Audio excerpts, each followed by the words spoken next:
ሰላም እንዴት ናችሁ? ፍሬ ህይወት ዮሐንስ ነኝ። በአፍሪካ ቀንድ በተለይም በኢትዮጵያ በኤርትራና በሌሎች ጎረቤት ሀገራት መካከል እየተፈጠሩ ያሉ ኢኮኖሚያዊ፣ ማህበራዊና ፖለቲካዊ ጉዳዮችን በመረጃ እያስደገፍኩ አቀርብላችኋለሁ።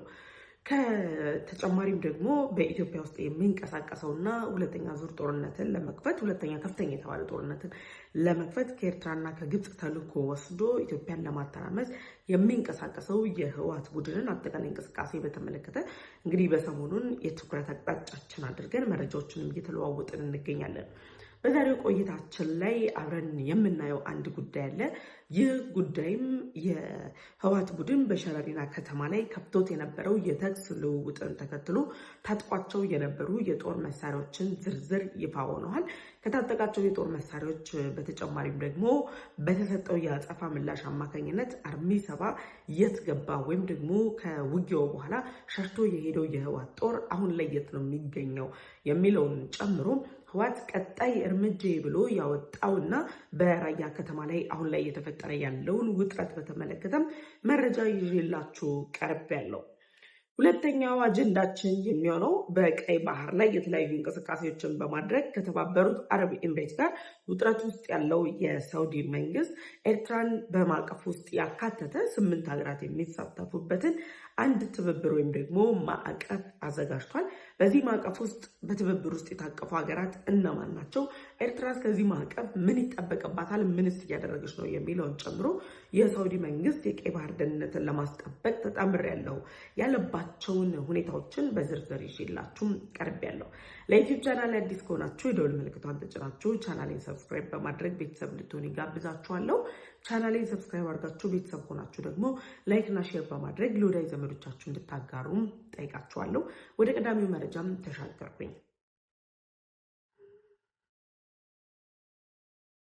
ከፌዴራል መንግስቱ ጋር ከዛሬ 3 ዓመት በፊት እንግዲህ ከፍተኛ የተባለ ህዝብ ያለቀበት የኢኮኖሚ ኪሳራ ውስጥ እንደ ሀገር የገባንበት የትግራይ ህዝብ በጣም የተጎዳበት ሌሎች አጎራባች ክልሎችም ከፍተኛ ዋጋ የከፈሉበትን ጦርነት ህወሓት በሰሜን እዝ ላይ ጥቃት በመፈጸም ከቀሰቀሰ በኋላ ጦርነቱ በአጭር ጊዜ እናጠናቅቀዋለን ቢልም ህወሓት እንደተጠበቀው አጭር ጊዜ ሳይሆን ጊዜያቶች ፈጅተውበት በፕሪቶሪያው ስምምነት አማካኝነት መጠናቀቁ የሚታወቅ ነው።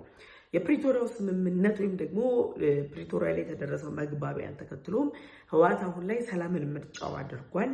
ከፌዴራል መንግስቱ ጋር መግባባት ላይ ደርሷል ተብሎ ሲጠበቅ ይሄ ህገወጥ የሆነ ስብስብ የፕሪቶሪያውን ስምምነት በመጣስ የተለያዩ የጦር መሳሪያዎችን ጭምር ለፌዴራል መንግስቱ እንደሚያስረክብ ከገለጸ በኋላ በስምምነቱ ማግስት ጉድጓድ ቆፍሮ ሲቀብራቸው ወይም ደግሞ ሲደብቅም አይተናል።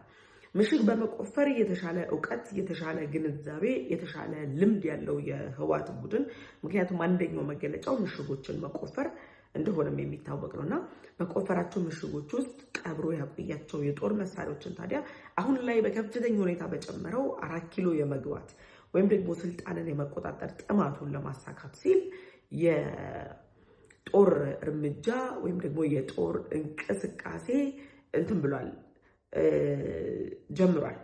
በዚህ የጦር እንቅስቃሴ መጀመር ወይም ደግሞ እያደረገ ባለው ጥረት ላይ ደግሞ የኤርትራና የግብፅን ተልዕኮ በመጠቀም ሱዳንን እንዳባሪ አድርጎ የጀነራል አልቡርሃን መሬት ላይ ተሰለጥነው የነበረው አርሚ 7 ተጠቅሞ በሸረሪና ከተማ ላይ እንግዲህ ለሰዓታት የቆየ የተኩስ ልውውጥ ለሰዓታት የቆየ ጥቃትም ለመክፈት ጥረቶች ሲያደርግ ነበር።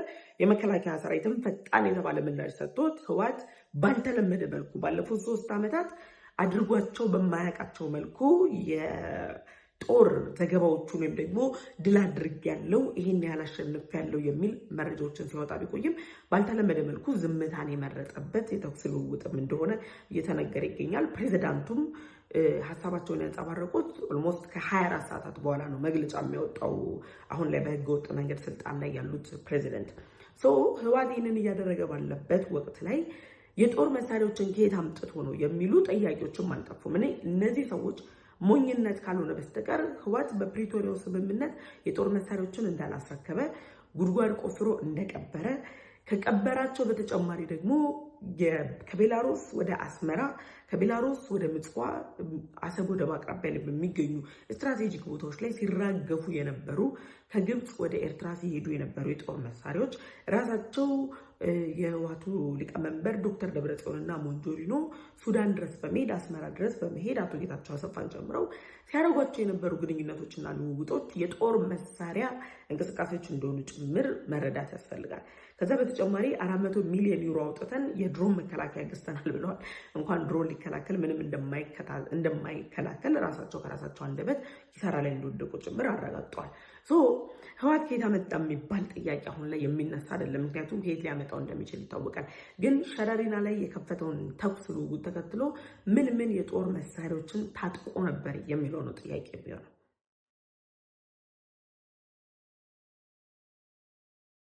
የህወሓት ቡድን ሸረሪና ላይ የተኩስ ልውውጡን በከፈተበት ወቅት ላይ አርሚ 7 እና አርሚ 13ን ከሱዳን ነው ያመጣቸው። አሁን እንደውም የራሳቸውን የሚዲያ ሰራዊቶች እየተጠቀሙ አርሚ 7 ረጅም ጊዜ ስልጠናን የወሰደ አደገኛ ስብስብ እንደሆነ ጭምር ይገልጻሉ።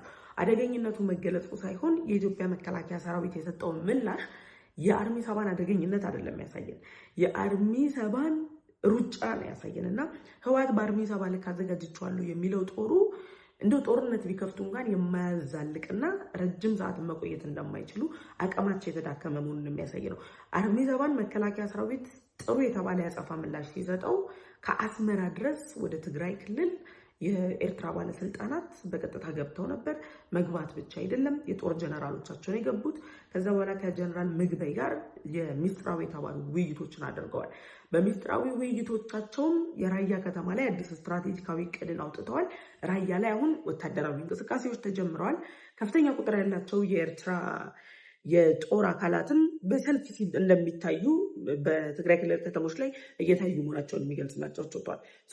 አሁን ላይ ባለው ሁኔታ ህወሓት የታጠቃቸው የጦር መሳሪያዎቹ የትኞቹ ናቸው የሚለውን ኮንፍሊክት ዞን ጭምቅ አድርጎ አቅርቦልናል።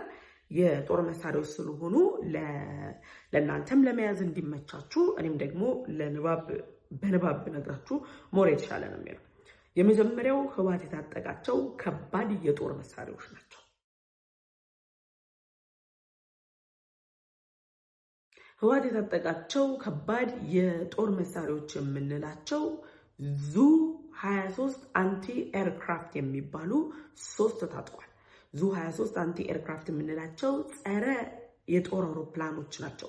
እነዚህ የመከላከያ ኃይል የጦር አውሮፕላኖችን የሚጠቀም ከሆነ የመከላከያ ኃይሉን ለማዳከም ወይም ደግሞ የአርሚ 7 ወይም ደግሞ የህወሓት ጦር ላይ ጥቃት እንዳይፈጽም ለመከላከል የሚደረጉ ዝግጅቶች ናቸው። 2 ደግሞ አንቲ ታንክ ሚሳይል ሲስተምን ታጥቀዋል። ምን የሚባሉ ኮረንት የሚባሉ አንቲ ታንክ የሆኑ ሚሳይሎችን መከላከል የሚያስችል ሲስተም ታጥቋል። ይሄ ማለት የኢትዮጵያ መከላከያ ሰራዊት እያደረገ ያለው ዝግጅት እነሱ እንደሚያስቡት ከዚህ በፊት እንደሚያውቁት የመካናይዝድ ጦሩን ብቻ ሳይሆን ሚሳይል እንደሚታጠቅ፣ ኤርክራፍቶችን እንደሚታጠቅ፣ አደገኛ ድሮኖችን የታጠቀ መሆኑን፣ ሌሎች የሲስተም ውጊያዎችን ማድረግ የሚችል መሆኑን በቂ ግንዛቤ ያላቸው ብቻ ሳይሆን አሁን ባለው በሸረሪናው ብቻ ሳይሆን ከዚህ ቀደም ባደረጓቸው ትንኮሳዎች በተግባር አሳይቷቸዋል። ስለዚህ ከነዚህ የጦር መሳሪያዎች በተጨማሪ እነዚህ ከባድ የሚባሉት ናቸው። አንድ ደግሞ 107 ኤምኤም ሮኬት ላውንቸር ሞርተር ታጥቀዋል። የሮኬት ላውንቸር ታጥቀዋል። አንድ 120 ኤምኤም ሞርተር ታጥቀዋል። አንድ 82 ኤምኤም ሞርተር ታጥቀዋል። እነዚህ ህወሓት በሸረሪናው ጦርነት ላይ ታጥቋቸው የነበሩ አደገኛ ወይም ደግሞ ከባድ የጦር መሳሪያዎች ናቸው። ሁለተኛም የአዲሽናል ወይም ደግሞ ስፔሻላይዝድ የሆኑ የሞርታር የጦር መሳሪያዎች አሉ። በግልጽ እንኳን ስማቸው የማይታወቁም አሉ። ከነዚህ ውስጥ 9 ዲሽቃ ሄቪ ማሽን ጋንስ ታጥቀዋል። 9 የዲሽቃ ሽጉጦች ታጥቀዋል። አንድ ደግሞ ዲሽቃ ትራይፖድ ታጥቀዋል። እነዚህ ከከባድ የጦር መሳሪያዎቹ ጎን ለጎን አብረው የታጠቋቸው ናቸው። ሌላኛው ኮሚኒኬሽን ናቸው።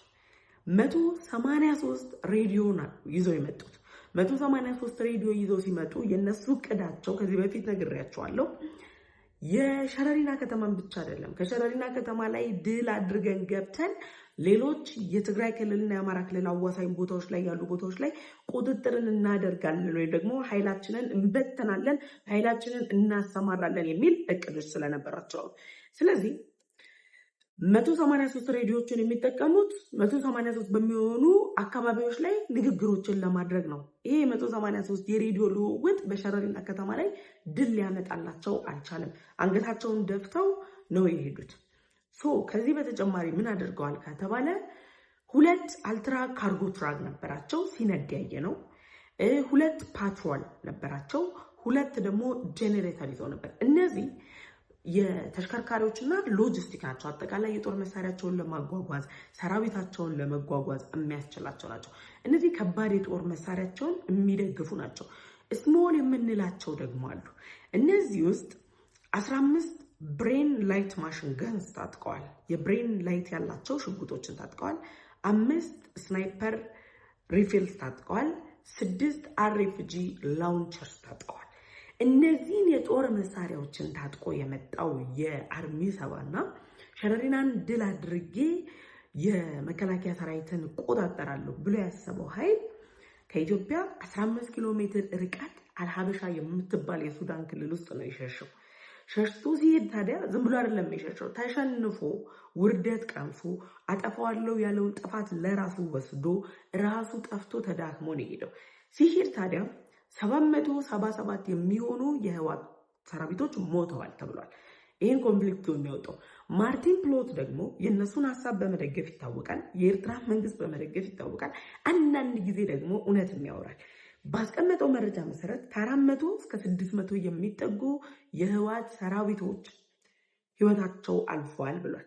ከዛ በተጨማሪ 703 የሚሆኑት ደግሞ ከፍተኛ የሚባል ጉዳት ደርሶባቸዋል ወይም ደግሞ በጦሩ ተመተው ቆስለዋል። እነዚህ መረጃዎች በሚወጡበት ወቅት በጣም የሚያሳፍረውና ሁላችንም ሊሰማን የሚገባው ነገር አርሚ 7 የምንለው ኃይል በትግራይ ክልል በግዳጅ ሄዶ ተሸጦ ስልጠና የወሰደ ህወሓት ያስገድደው እናቱ ትግራይ ክልል ውስጥ እያለቀሰች ያለች ወጣት መሆኑን ነው። ስለዚህ ህወሓት እነዚህን የጦር መሳሪያዎችን ታጥቆ ነው ሸረሪና ላይ ጦርነቱን ከፍቶ የነበረው። ከሸረሪናው ውርደት ማግስት ምን ተፈጠረ?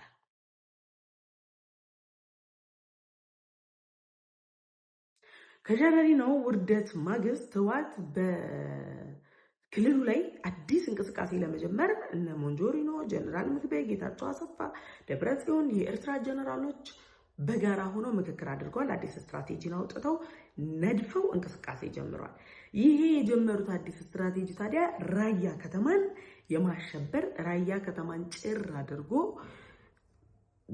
ህዝቡን ያጡትን ድጋፍ ከህዝብ ያጡትን ተቀባይነት ለማግኘት ህዝቡ ላይ የተለያዩ ጥቃቶችን ለመፍጠር በጣም ስትራቴጂካዊ የሆኑ የኢንዱስትሪ ማዕከላትን በቦምብ ጥቃት ለማፈንዳት ህዝቡን አፈና ለመፈጸም ጥረቶች እያደረጉ ነው ያሉት።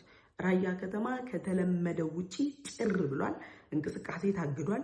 ባንኮች በሚባለው ልክ ገንዘብ እየያዙ አይደለም። ካሽ ማውጣት የሚቻለው ከባንክ በ2000 ብር ብቻ ነው። ከዛ በላይ ማውጣት አይቻልም። እሱንም ደግሞ 10% ገንዘብ ለሚሰጣቸው አካል ከፍላችሁ ነው የምታወጡት። እና ራያን አሁን ላይ ቀጣይ የጦርነት መክፈቻ ግንባራቸው አድርገውታል። ወይም ደግሞ ቀጣይ ላይ ህወሓት ጦርነትን ሊከፍት የሚችለው በራያ ግንባር ነው።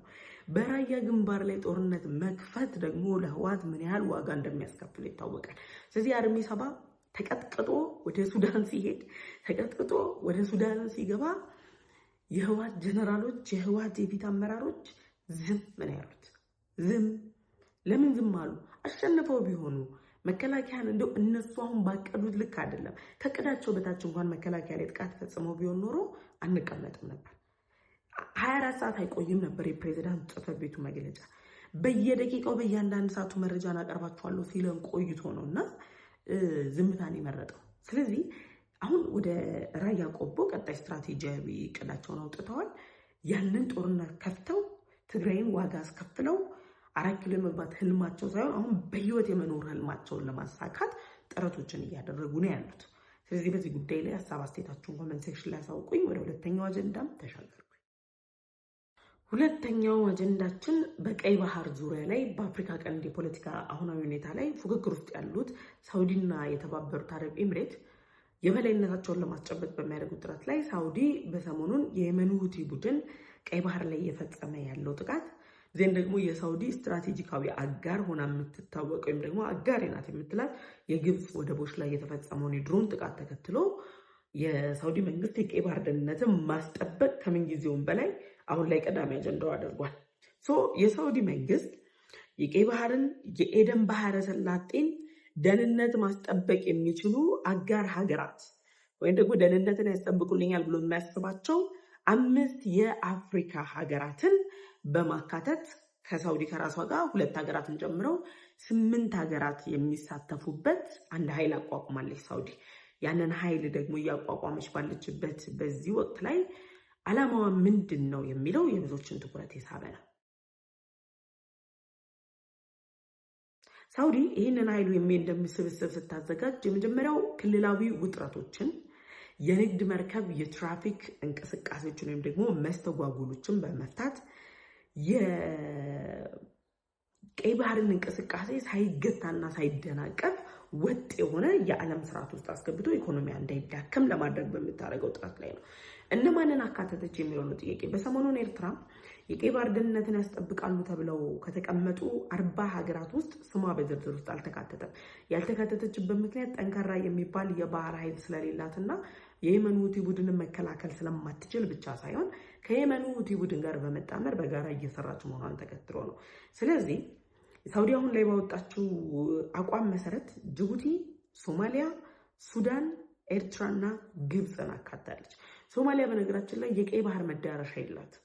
የቀይ ባህር መዳረሻ ባይኖራትም ሳውዲ ሶማሊያን ያካተተችበት ምክንያት በሶማሊያ በኩል የሉዓላዊ ሀገርነት እውቅና እየተሰጣት ያለችው ራስ ገዟ ሶማሌላንድን ጥያቄ ሳውዲ እንደማትደግፍ ለማሳየት ነው። ምክንያቱም ሶማሊያ ወደ ቀይ ባህር አትገባም፣ የህንድ ውቅያኖስን ነው የምትጋራው፣ ወደ ቀይ ባህር መዳረሻ የላትም። የራስ ገዟ ሶማሌላንድ የበርበረ ወደብን ከመጠቀም ባለፈ እነ አሜሪካና እነ እስራኤል የቀይ ባህር ደህንነትን ለማስጠበቅ ኢትዮጵያና ሶማሌላንድ ከሚባሉ ሀገራት ጋር ተጣምረዋል። የእነዚህን ሀገራት መጣመር ተከትሎ ደግሞ ሶማሊያ አሁን ላይ ሉዓላዊ ግዛቴ ናት፣ የግዛት አንድነቴን እየጣሳችሁ ነው ብላ ለምታሰማው ተቃውሞ ሳውዲ በተዘዋዋሪ መንገድ አጋርነቷን እያሳየች ነው ያለችው። ምክንያቱም ሶማሊያን ከዚህ ጥምረት ውስጥ በማካተቷ። ከነዚህ በተጨማሪ ጆርዳንና የመንን አካታለች ሳውዲ። የየመን መንግስት ሁቲ በቀይ ባህር ላይ ጥቃት እንደሚፈጽም እየፈጸመ ያለውን ጥቃት አጠናክሮ እንደሚቀጥል በይፋ የደገፈ መንግስት ሳውዲ የቀይ ባህር ደህንነትን ለማስጠበቅ አጋር አድርጋ ይዘው መጥታለች። ስለዚህ ዓለም በሙሉ አሁን ላይ ባለው ሁኔታ እነ ግብፅና እነ ኤርትራ ከሳውዲ ጋር ተባብረው የቀይ ባህር ደህንነትን እናስጠብቃለን እያሉ ያሉ ሀገራትን በተጠንቀቅ እንዲመለከታቸው ልብ ብሎ እንዲያያቸው የሚያስችል ምልከታን ያመጣ ነው። ምክንያቱም የመን ራሷ የየመን ሁቲ ቡድንን ማስቆም አልቻለችም፣ ወይም ደግሞ ድጋፏንም ሰጥታለች። የሚነሱ ተቃውሞዎችንም ስትቃወም ነበረ። ስለዚህ ሳውዲ ከየመን ጋር ለምንድን ነው የምትተባበረው? ሳውዲ ከኤርትራ ጋር ለምንድን ነው የምትተባበረው? ሳውዲ ከግብፅ ጋር አሁን ግብፅ ወደቧ ላይ ከተፈጸመው የድሮን ጥቃት በኋላ ከየትኛውም አጋር ጋር ከየትኛውም ሀገር ጋር የመተባበር ችግር የለባትም። የህልውናዋ ጉዳይ ነው አደጋ ላይ የወደቀው፣ መሰረቷ ነው አደጋ ላይ የወደቀው። ስለዚህ ከሳውዲ ጋር አብራ ተጣምራለች። የኤደን ባህረ ሰላጤን፣ የቀይ ባህር ደህንነትን፣ የባብል አልመንደብን ደግሞ ስትራቴጂካዊ እንቅስቃሴ ማቀላጠፍ፣ የሚደርሱ ስጋቶችን ለመቀነስ ይህ ጥምረት እንደተቋቋመ ጭምር ገልጸዋል። እነዚህን ጥምረቶች እየፈጠረች ያለችው ሳውዲ በቀጠናው ላይ ያላት ፍላጎት ይታወቃል። ከተባበሩት አረብ ኤምሬት ጋር ያሉበት ውጥረት ይታወቃል። በቀጣይ ይሄ ጥምረት አጀንዳዎችን አስቀምጦ ትብብርን ተፈራርሞ ወደ ስራ ይገባል ተብሎ ይጠበቃል። ወደ ስራ ሲገባ ደግሞ ምን ይዞ ሊመጣ እንደሚችል መረጃዎችን እንግዲህ ተከታታይ እያደርሳችኋለሁ። ለዩቲዩብ ቻናል አዲስ ከሆናችሁ የደወል ምልክቷን ተጭናችሁ ቻናሌን ሰብስክራይብ በማድረግ ቤተሰብ ሁኑ። ቻናሌን ሰብስክራይብ አድርጋችሁ ቤተሰብ ከሆናችሁ ላይክ እና ሼር በማድረግ ለወዳጅ ዘመዶቻችሁ እንድታጋሩ ጠየቅኳችሁ። በቀጣይ በሌሎች ዝግጅቶች እመለሳለሁ። እስከዛው ቸር ቆዩ።